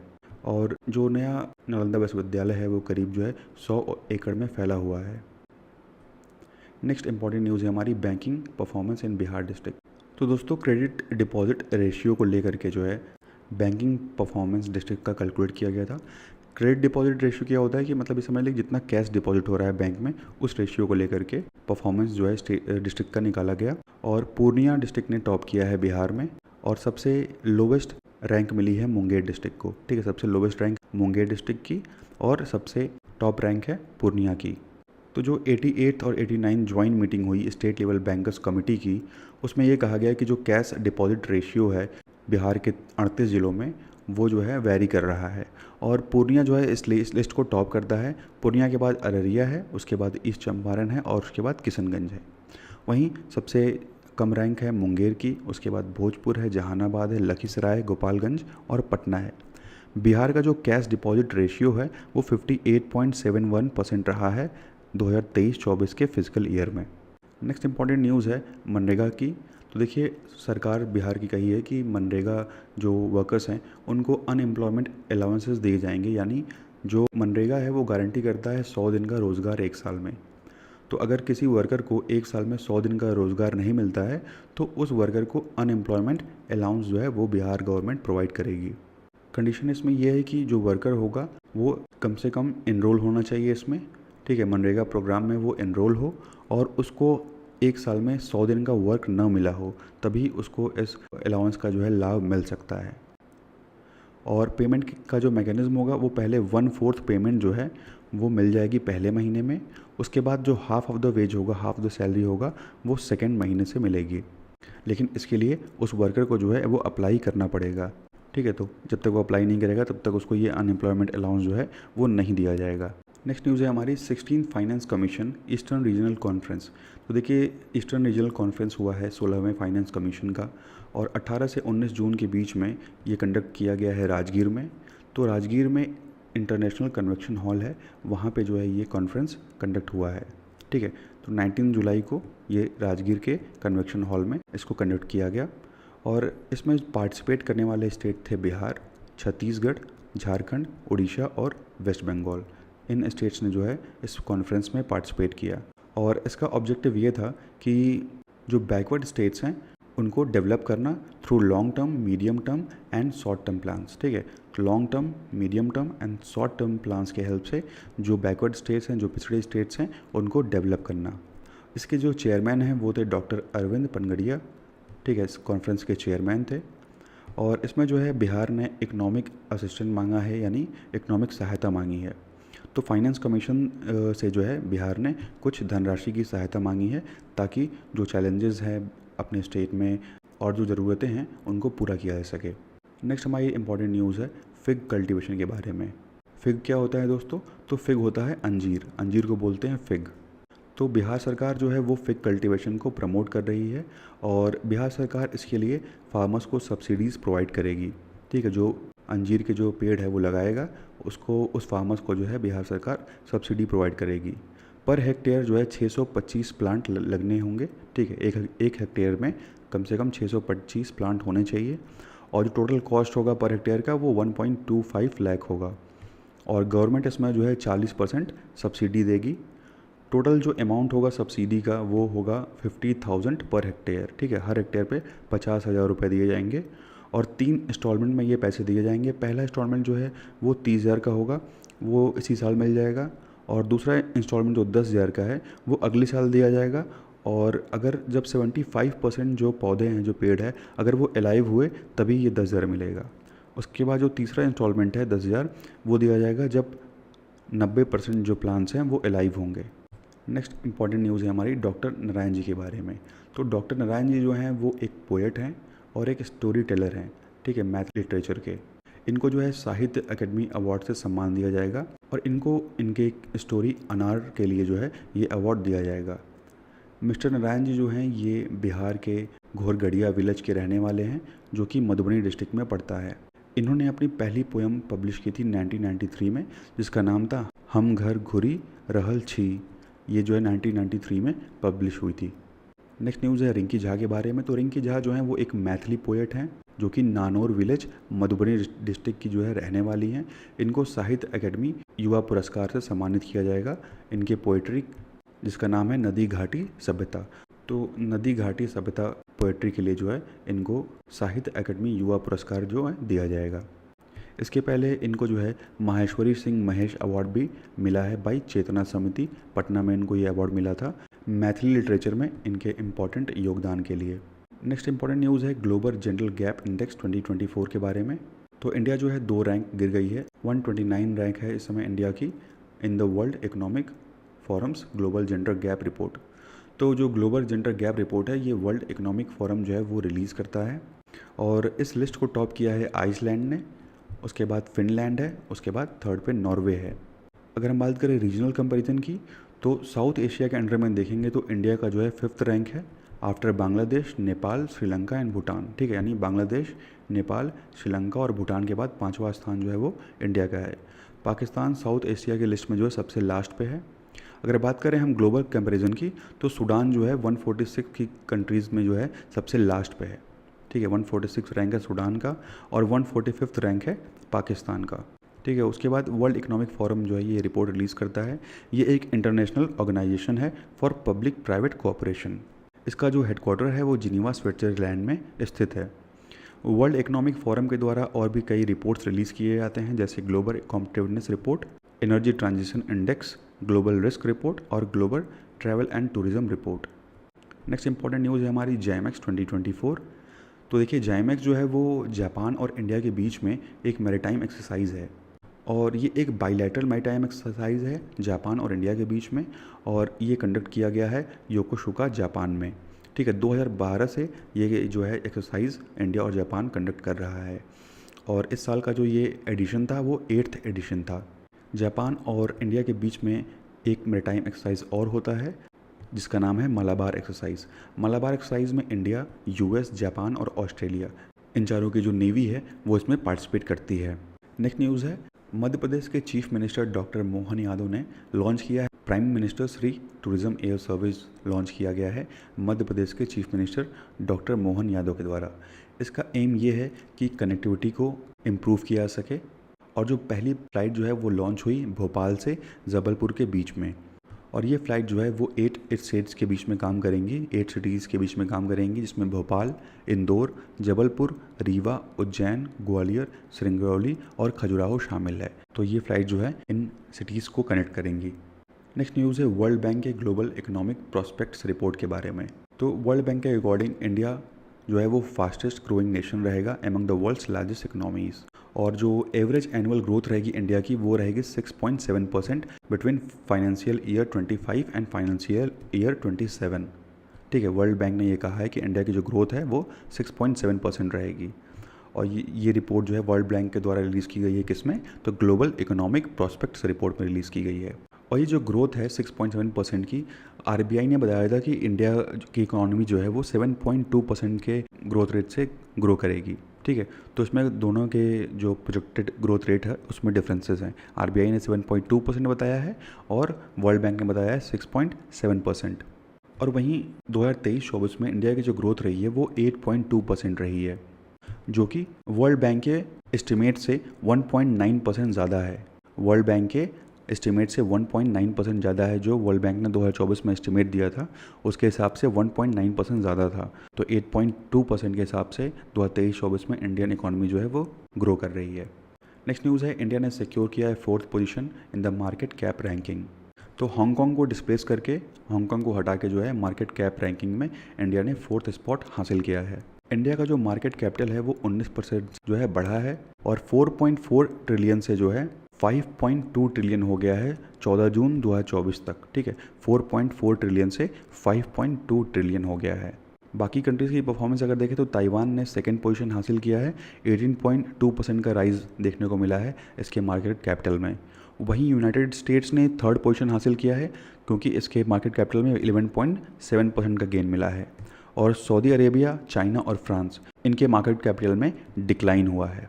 नेक्स्ट न्यूज़ है कि प्राइम मिनिस्टर नरेंद्र मोदी ने एड्रेस किया है G7 मीटिंग को। मोदी जी ने जो है अटेंड किया G7 मीटिंग को इटली में, और वहाँ इटली के प्रधानमंत्री जॉर्जिया मेलोनी के द्वारा जो है उनका स्वागत किया गया। G7 मीटिंग जो है वो 13 से 15 जून के बीच में हुई अपुली, इटली में। ठीक है, ये मीटिंग जो है अपुली, इटली में कंडक्ट की गई और ये 50th एनिवर्सरी था G7 कंट्रीज़ का। और मोदी जी ने यहाँ आर्टिफिशियल इंटेलिजेंस और टेक्नोलॉजी के संबंध में बातें की और एनर्जी सिक्योरिटी, एफोर्डेबिलिटी और एफोर्डेबल एनर्जी सॉल्यूशंस के बारे में जो है मोदी जी के द्वारा बात की गई। उसके अलावा ट्री प्लांटेशन के बारे में कहा गया और कहा गया कि प्लांट फॉर मदर यानी एक पेड़ माँ के नाम, इस कैंपेन की जो स्टार्टिंग है वो यहाँ से किया गया। जो G7 कंट्रीज़ हैं उसमें टोटल ग्रुप ऑफ 7 कंट्रीज शामिल हैं, जिसमें कनाडा है, France, Germany, Italy, Japan, UK, US और यूरोपियन यूनियन है शामिल है। तो टोटल जो है 7 कंट्रीज़ इसमें शामिल हैं। नेक्स्ट न्यूज़ है तरंग शक्ति एक्सरसाइज के बारे में। तो तरंग शक्ति एक्सरसाइज जो है वो इंडियन एयरफोर्स के द्वारा कंडक्ट किया जाएगा। और जोधपुर राजस्थान में इसको अगस्त 2024 में ये एक्सरसाइज जो है कंडक्ट किया जाएगा और ये इंडिया का पहला मल्टीनेशनल एयर एक्सरसाइज होगा, ठीक है, तरंग शक्ति 2024। इसमें टोटल 10 कंट्रीज़ जो है वो पार्टिसिपेट करेंगी और कुछ ऑब्जर्वर्स भी आएंगे इसमें, ठीक है, कुछ ऑब्जर्वर कंट्री भी रहेंगी और टोटल 10 कंट्रीज़ इसमें आएंगी। जो कंफर्म कंट्रीज़ हैं वो Australia, France, Germany, Japan, Spain, UAE, UK और यूएस शामिल है। India trade policy the 1990s and beyond book, ये बुक जो है रिसेंटली रिलीज़ किया गया, किसके द्वारा, तो इसके ऑथर हैं अरविंद पनगड़िया, ठीक है, अरविंद पनगड़िया इसके ऑथर हैं। ये बुक जो है इनके द्वारा लिखी गई है। आई हैव द स्ट्रेस अ कुट्टी क्रिकेट स्टोरी, ये बुक जो है वो रविचंद्रन अश्विन के क्रिकेट कैरियर के बारे में है, उनके बारे में है और ये इनकी ऑटोबायोग्राफी है, ठीक है, इन्हीं के द्वारा ये किताब जो है वो लिखी गई है। आई हैव द स्ट्रीट्स अ कुट्टी क्रिकेट स्टोरी और अरविंद पनगड़िया के द्वारा लिखी गई है India's trade policy the 1990s and beyond. Next news है डॉक्टर राजीव रंजन भारती के बारे में। तो देखिए डॉक्टर राजीव रंजन भारती एक साइंटिस्ट हैं, बिहार के रहने वाले हैं ये। इनके द्वारा मार्स पे एक क्रैटर जो है वो डिस्कवर किया गया है और इस क्रैटर को नाम दिया गया है हिल्सा। और ये जो क्रैटर है ये मार्स पे थार्सिस वॉल्केनिक रीजन में प्रेजेंट है और करीब जो है 10 किलोमीटर इसका एरिया है और यहाँ पे वाटर डिपॉजिट के जो है एविडेंस हमको मिले हैं। और इस क्रैटर का नाम जो है बिहार के एक टाउन पे इस क्रैटर का नाम पड़ा है और वो टाउन जो है वो डॉक्टर राजीव रंजन जी का जो है वो बर्थ प्लेस है। तो बिहार के नालंदा डिस्ट्रिक्ट में रेडी विलेज में जो है हिल्सा सब डिवीज़न है, ठीक है। तो यहाँ के रहने वाले हैं राजीव रंजन भारती जी और इन्हीं के गांव के नाम पे पड़ा है इस क्रैटर का नाम हिल्सा। और दूसरा जो क्रैटर है उसका नाम है मुरसन, ठीक है, मुरसन नाम है और हिल्सा नाम है। दो जो क्रैटर नए खोजे गए हैं, ठीक है। तो मेन यहाँ न्यूज़ ये है कि यहाँ पे जो है पानी के एविडेंस मिले हैं।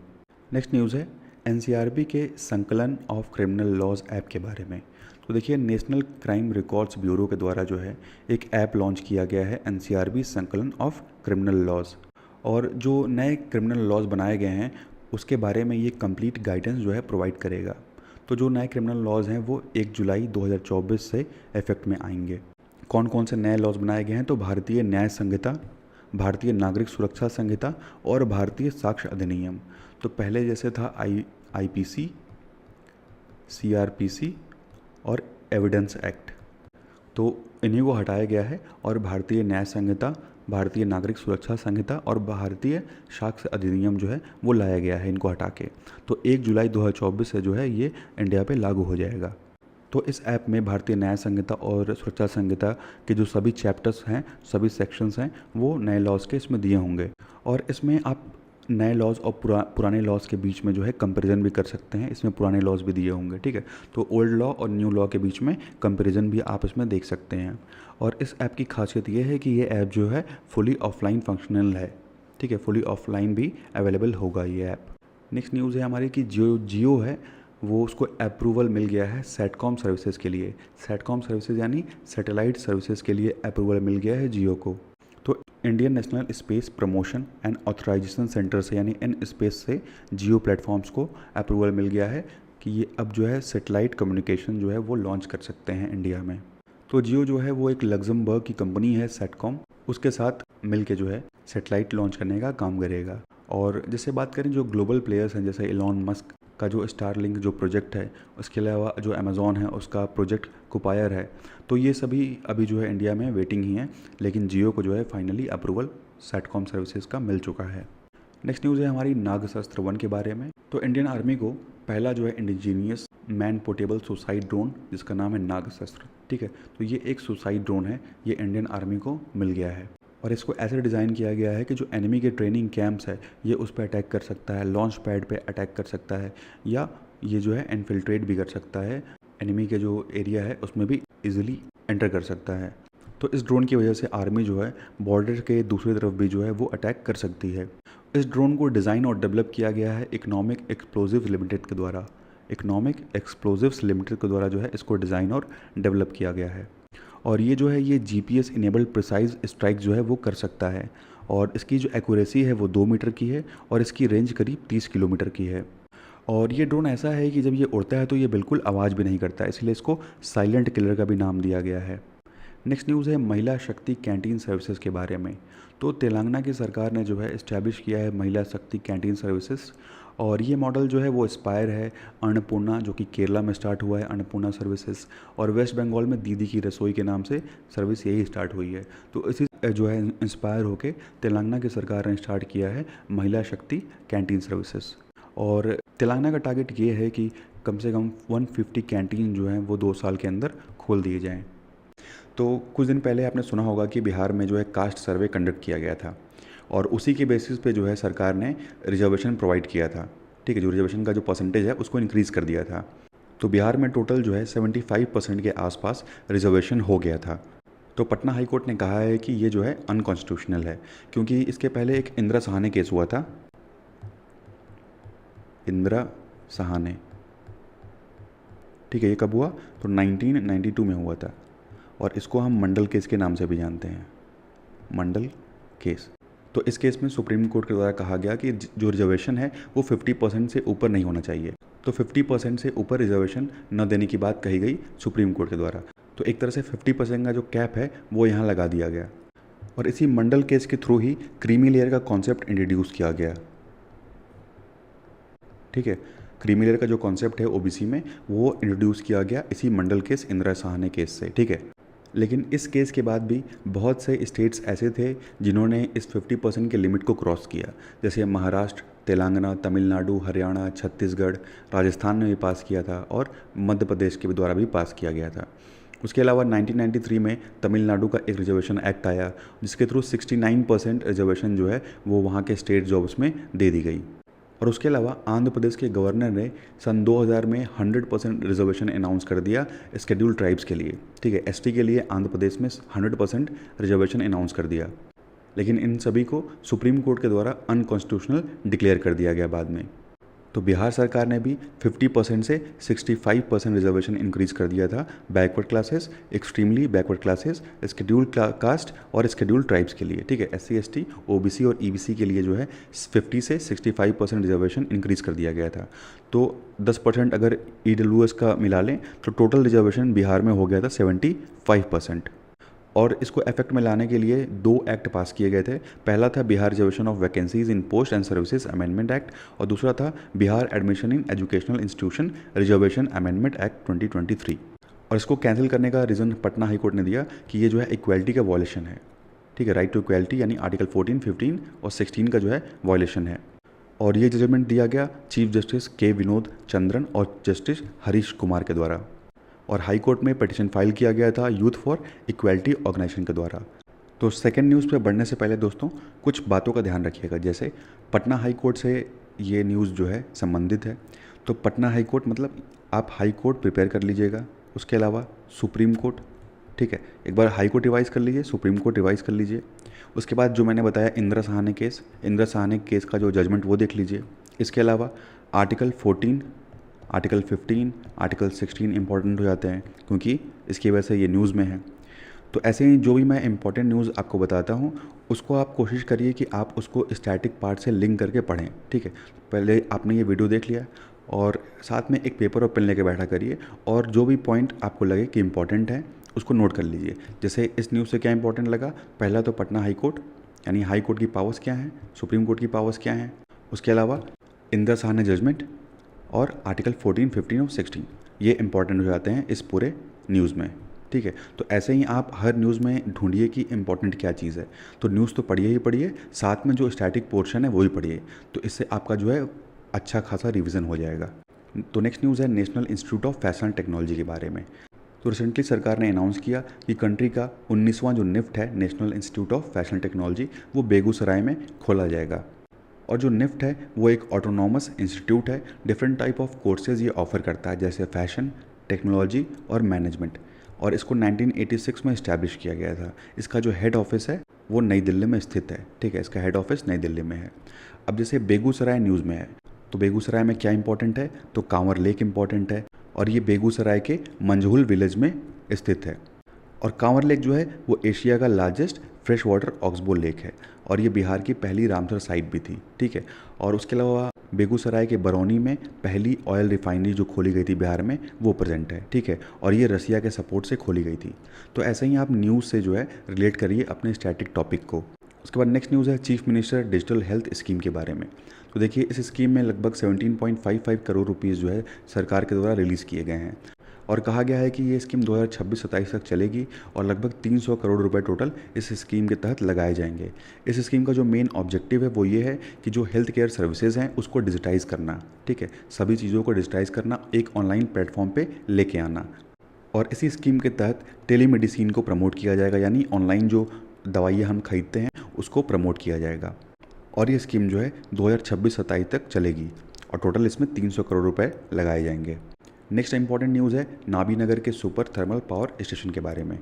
तो देखिए नाबीनगर जो है वो औरंगाबाद डिस्ट्रिक्ट में पड़ता है और इसमें 800 मेगावाट के 3 नए यूनिट इंस्टॉल किए जाएंगे। तो टोटल 2400 मेगावाट इसकी कैपेसिटी होगी और इसके जो एक्सपेंशन का अप्रूवल है ये दिया गया है सेंट्रल गवर्नमेंट के द्वारा।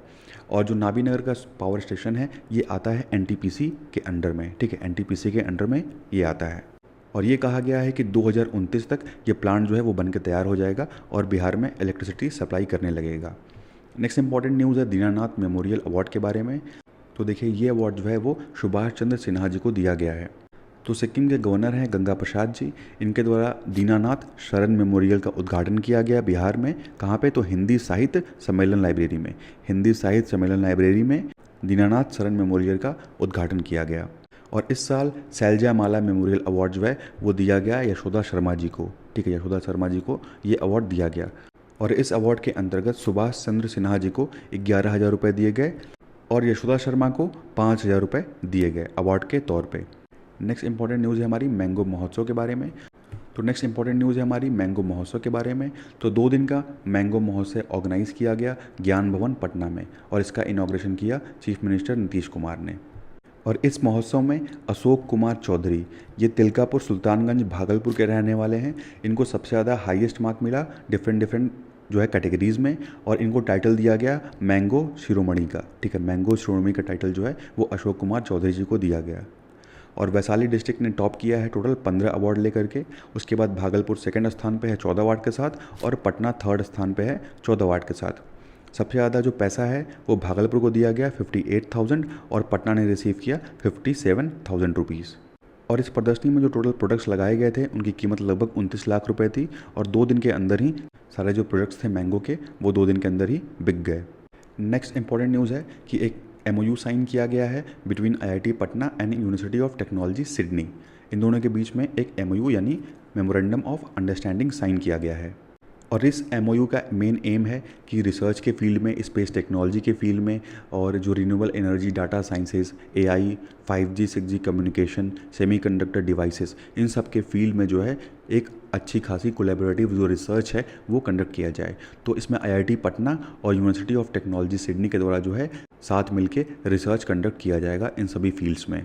नेक्स्ट न्यूज़ है जमुई में एक बर्ड म्यूजियम खोला जाएगा and it will be a world class bird museum. और ये बर्ड म्यूज़ियम जो है टोटल 12 एकड़ में बनाया जाएगा, ठीक है, 12 एकड़ में ये बर्ड म्यूज़ियम बनाया जाएगा। और कहा जा रहा है कि इस बर्ड म्यूज़ियम को बनाने में करीब 1.5 करोड़ रुपए की लागत आएगी। और इस बर्ड म्यूज़ियम में लगभग 1300 स्पीसीज़ की जानकारी रखी जाएगी, इन्फॉर्मेशन डिटेल जो है यहाँ पे 1300 स्पीसीज़ की रखी जाएगी। और ये इनिशिएटिव स्टार्ट किया गया है department of forest, environment and climate change के द्वारा। नेक्स्ट इंपॉर्टेंट न्यूज़ है MLA श्रेयसी सिंह को लेकर के। तो ये लेजिस्लेटिव असेंबली के मेंबर होने के साथ साथ ये एक शूटर भी हैं और पेरिस के ओलंपिक्स में पार्टिसिपेट करने वाली ये बिहार की सेकंड एथलीट हैं। और अगर महिलाओं में देखा जाएगा तो ये पहली ऐसी बिहार की महिला हैं जिन्होंने पेरिस ओलंपिक्स में पार्टिसिपेट किया है। इनके अचीवमेंट के बारे में बात करें तो इनको 2014 में सिल्वर मेडल दिया गया था कॉमनवेल्थ गेम्स में। वहीं इन्होंने ब्रॉन्ज मेडल जीता था 2014 के एशियन गेम्स में। इसके अलावा इनको कॉमनवेल्थ गेम्स में गोल्ड मेडल मिला है डबल ट्रैप इवेंट में। और 2018 में इनको अर्जुन अवार्ड से सम्मानित किया गया था। और 2020 में इन्होंने BJP जो है ज्वाइन किया और ये अभी जमुई सीट से MLA हैं। नेक्स्ट हमारी इंपॉर्टेंट न्यूज़ है कि पूर्णिया और वैशाली के हेल्थ केयर सेंटर्स को state level quality certification provide किया गया है। तो जो हॉस्पिटल्स हैं पूर्णिया में और वैशाली में उनको नेशनल क्वालिटी एश्योरेंस सर्टिफिकेट जो है स्टेट के द्वारा प्रोवाइड किया गया है। तो अर्बन प्राइमरी हेल्थ सेंटर है माता चौक पूर्णिया में और हेल्थ एंड वेलनेस सेंटर है धनुषी वैशाली में।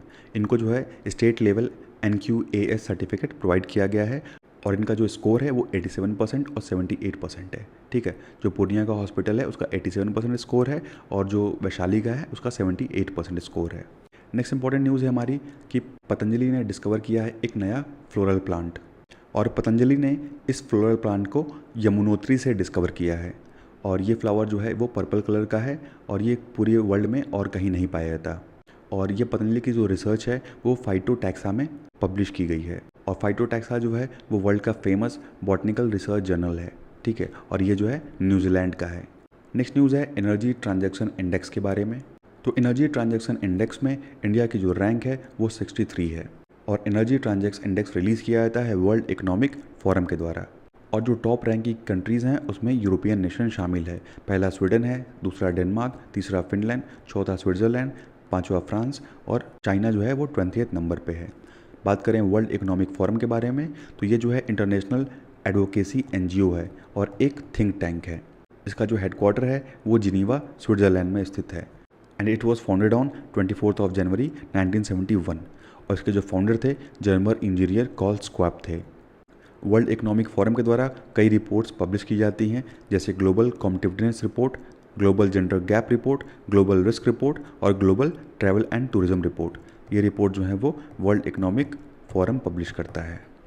तो नेक्स्ट हमारी इंपॉर्टेंट न्यूज़ है पोस्ट ऑफिस एक्ट 2023 के बारे में। तो देखिए पोस्ट ऑफिस एक्ट 2023 जो है वो इंडियन पोस्ट ऑफिस एक्ट 1898 को रिप्लेस करता है और इसका पर्पज़ ये था कि सिटीजन सेंट्रिक सर्विसेज प्रोवाइड किया जा सके और जो इंडिया पोस्ट का बेनिफिट है वो दूर दराज एरिया तक पहुंचाया सके। And the purpose was also to enhance India's legislative framework for postal services and stamp duties. इस बिल को राज्यसभा में 10 अगस्त 2023 को इंट्रोड्यूस किया गया था और 4 दिसंबर 2023 को जो है इसको राज्यसभा से पास कर दिया गया था। उसके बाद ये दिसंबर में जाके लोकसभा से पास हुआ। बात करें इस एक्ट के प्रोविजंस की तो इसके तहत director general of postal services की पोस्ट बनाई गई है और इंडिया पोस्ट को वो हेड करने का काम करेंगे। ठीक है, director general of postal services जो होंगे वो इंडिया पोस्ट को हेड करने का काम करेंगे। इसके अलावा जो डायरेक्टर जनरल होंगे वो पोस्टल स्टैम्प्स के सेल को और सप्लाई को रेगुलेट कर सकते हैं। नेक्स्ट न्यूज़ है Nelson Mandela life time achievement award के बारे में। तो national Mandela life time achievement award जो है वो साउथ अफ्रीका के द्वारा दिया जाता है और विनोद गनात्राज पहले ऐसे इंडियन बने हैं जिनको ये अवार्ड दिया गया है। तो फिल्म के कंट्रीब्यूशन को लेकर के ये अवार्ड साउथ अफ्रीका प्रोवाइड करता है। बात करें अब विनोद गंत्रा के बारे में तो विनोद गंत्रा जी को टोटल 36 नेशनल और इंटरनेशनल अवार्ड अभी तक मिल चुके हैं और इनको जो है दूरदर्शन के द्वारा एक अवार्ड दिया गया था जानकीनाथ गौर अवार्ड और ये अवार्ड इनको एक बच्चों के प्रोग्राम के लिए दिया गया था जिसका नाम था बैगन राजा and he is the only Indian film maker to receive the Liv Ullmann peace prize. तो ये शिकागो में इनको मिला था इनकी गुजराती फिल्म हरुण अरुण के लिए।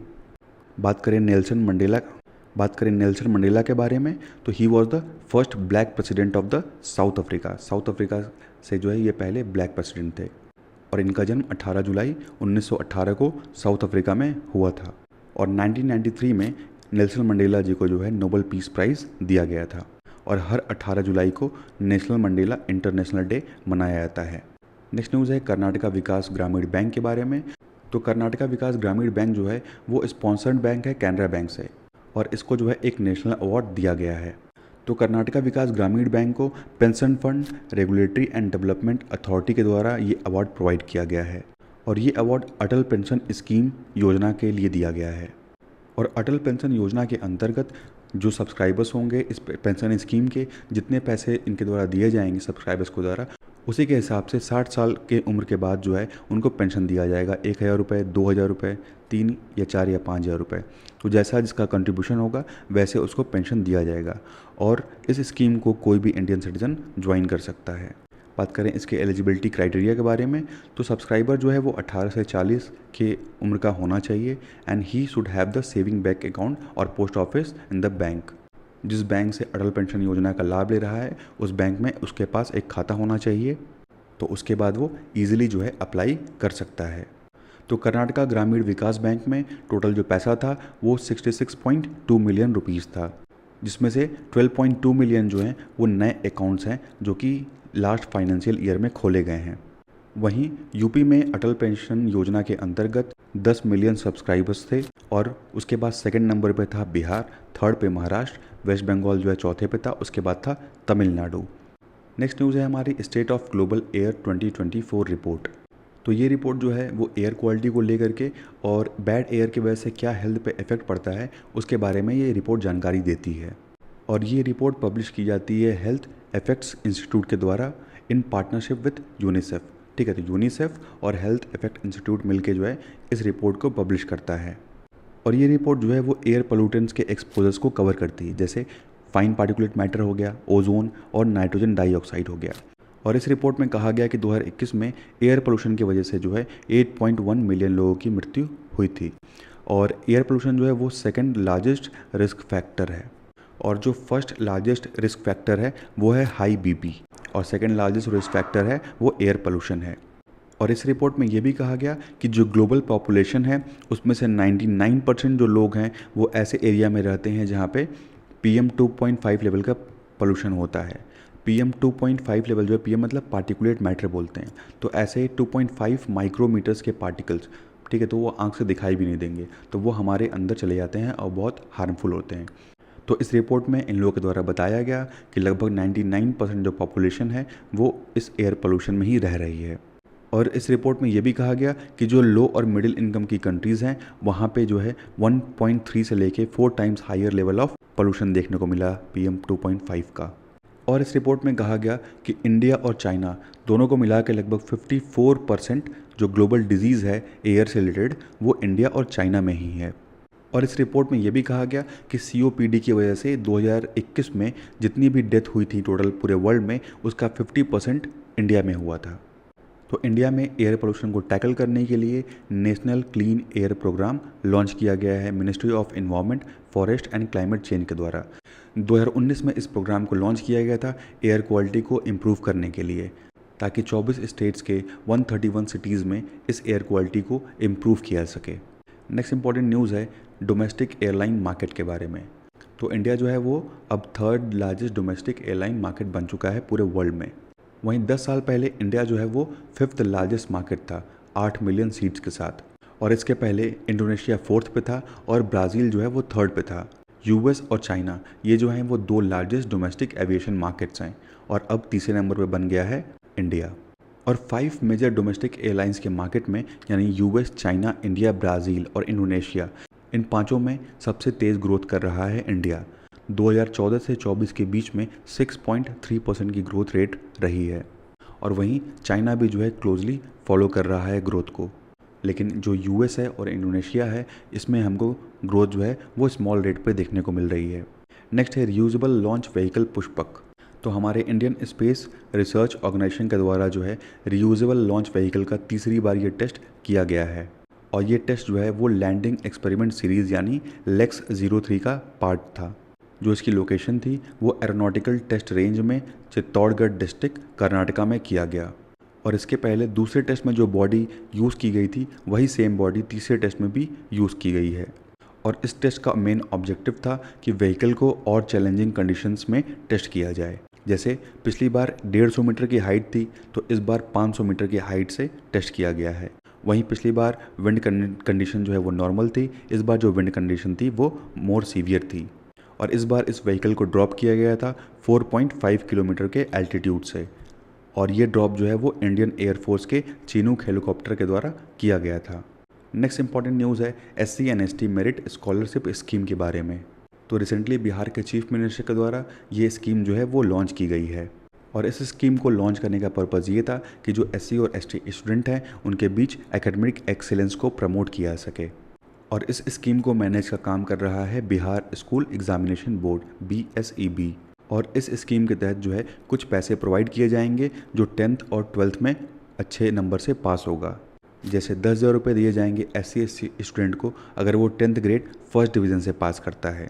8,000 रुपये दिए जाएंगे अगर वो 10th ग्रेड सेकंड डिवीज़न से पास करता है। उसके अलावा 15,000 रुपये दिए जाएंगे अगर वो 12th ग्रेड जो है फर्स्ट डिवीज़न से पास करता है, और 10,000 रुपये मिलेगा अगर 12th ग्रेड सेकंड डिवीज़न से पास करेगा। तो नेक्स्ट इंपॉर्टेंट न्यूज़ है चैंग 6 मून प्रोब के बारे में।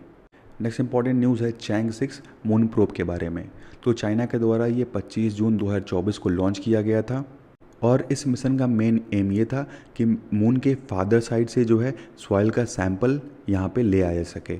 तो रॉक और सॉइल सैंपल लाने के लिए जो है ये मिशन तैयार किया गया था और इस प्रोब को चाइना के लार्जेस्ट रॉकेट लॉन्ग मार्च 5 से लॉन्च किया गया था और ये प्रोब जो है मून के उस पार्ट में गया था जो हमेशा अर्थ से दूर रहता है।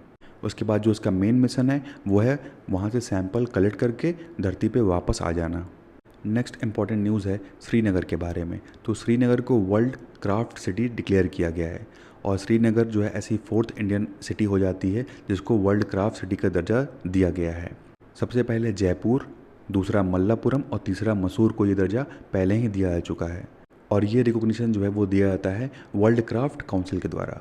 तो इसके पहले जयपुर, मल्लापुरम और मसूर को ये दर्जा मिल चुका था। अब चौथे नंबर पे ये जो है श्रीनगर को मिला है। तो श्रीनगर के डिफरेंट टाइप्स ऑफ क्राफ्ट्स को देखते हुए ये दर्जा इनको दिया गया है, जैसे paper mache, walnut wood carving, carpets, Sujni embroidery, pashmina shawls और कानी शॉल्स। तो इन चीज़ों के लिए जो है श्रीनगर को वर्ल्ड क्राफ्ट सिटी का दर्जा दिया गया है। तो नेक्स्ट न्यूज़ है कोझिकोडे को कहा गया है सिटी ऑफ लिटरेचर। कोझिकोडे जो कि नॉर्थ केरला में पड़ता है, इसको डिक्लेयर किया गया है इंडिया का पहला यूनेस्को सिटी ऑफ लिटरेचर और अक्टूबर 2023 में कोझिकोडे यूनेस्को के क्रिएटिव सिटीज़ नेटवर्क के लिस्ट में शामिल था, लिटरेचर वाले लिस्ट में, और अब इसको यूनेस्को द्वारा सिटी ऑफ लिटरेचर रिकॉग्नाइज़ किया गया है। अब आने वाले 4 सालों में कोझिकोडे जो है वो सेवरल कल्चरल और लिटरेरी एक्टिविटीज़ ऑर्गेनाइज करेगा ताकि इस अपने रिकॉग्निशन को प्रमोट कर सके। नेक्स्ट न्यूज़ है लद्दाख ने अचीव कर लिया है फुल फंक्शनल लिटरेसी। तो रिसेंटली लेफ्टिनेंट गवर्नर जो है लद्दाख के बी डी मिश्रा जी, इनके द्वारा 24 जून 2024 को डिक्लेयर किया गया कि लद्दाख जो है वहाँ पे 97% लिटरेसी है। तो ये जो है उल्लास के अंतर्गत किया गया, उल्लास नव भारत साक्षरता कार्यक्रम के अंतर्गत 97% लिटरेसी हो चुकी है लद्दाख में। नेक्स्ट है सस्टेनेबल डेवलपमेंट रिपोर्ट 2024। तो देखिए जो सस्टेनेबल डेवलपमेंट गोल है वो 193 यूएन मेंबर्स के द्वारा अडॉप्ट किया गया था 2015 में और पावर्टी को ख़त्म करने की, पावर्टी को एंड करने की बात की गई थी, साथ ही साथ अपने प्लैनेट को प्रोटेक्ट करने की बात कही गई थी और ये कहा गया था पीस और प्रॉस्पेरिटी हम मेंटेन करेंगे बाई 2030। तो 2016 से लगातार जो सस्टेनेबल डेवलपमेंट रिपोर्ट है वो पब्लिश किया जाता है हर साल by sustainable development solution network. तो सस्टेनेबल डेवलपमेंट सोल्यूशन नेटवर्क जो है वो सस्टेनेबल डेवलपमेंट रिपोर्ट हर साल पब्लिश करती है और इसमें सभी कंट्रीज़ को रैंक प्रोवाइड की जाती है। 2024 के रिपोर्ट का जो मेन फोकस था वो SDG 17 था, यानी सस्टेनेबल डेवलपमेंट को प्रमोट करना, और SDG 2 यानी हंगर को ख़त्म करना। तो SDG 17 और SDG 2 ये जो है मेन गोल था 2024 के इस रिपोर्ट का। जो इसमें टॉप कंट्रीज़ हैं उसमें फिनलैंड है पहले नंबर पे, दूसरे पे स्वीडन है, तीसरे पे डेनमार्क है। उसके बाद बॉटम 3 जो हैं वो यमन, सोमालिया और चाड हैं। वहीं इंडिया की बात करें तो इंडिया 167 कंट्री के लिस्ट में 109 रैंक पे है और इंडिया का स्कोर 63.99 है, जो कि रीजनल एवरेज स्कोर से कम है। रीजनल एवरेज का मतलब जो आसपास की कंट्रीज़ हैं उनका एवरेज, ठीक है, तो उससे जो है कम है। नेक्स्ट न्यूज़ है कि तजाकिस्तान के गवर्नमेंट ने हिजाब को बैन कर दिया है। तो जो वहाँ की पार्लियामेंट है उसके द्वारा एक लॉ पास किया गया और हिजाब को बैन कर दिया गया और ये भी कहा गया कि अब कोई अगर हिजाब पहनता है तो उसके ऊपर हैवी फाइन इम्पोज किया जाएगा। तो इस वीडियो में बस इतना ही दोस्तों। Thank you and thanks for watching.